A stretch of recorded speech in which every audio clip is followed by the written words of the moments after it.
2,06 $, c'est ça mon chiffre d'affaires de la journée. Et c'est pas avec ça que je vais me payer des vacances. J'aurais mieux fait d'ouvrir un site de dropshipping.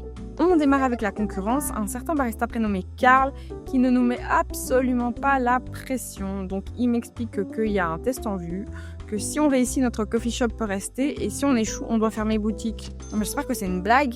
Comment ils peuvent me dire ça maintenant alors que j'ai déjà emménagé? De toute façon, si je peux pas rester, on va régler ça au tribunal.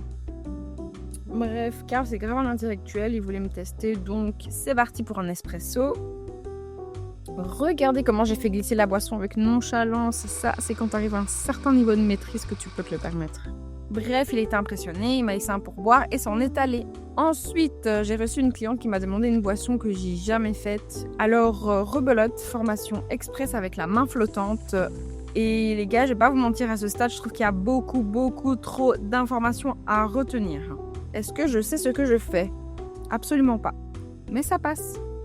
J'ai eu une cliente qui a refusé de boire son café et je la trouve un peu dure. Franchement, j'ai déjà servi pire. Je voulais pas la rembourser de base en plus, mais elle s'est servie toute seule dans la caisse. Regardez-moi ça.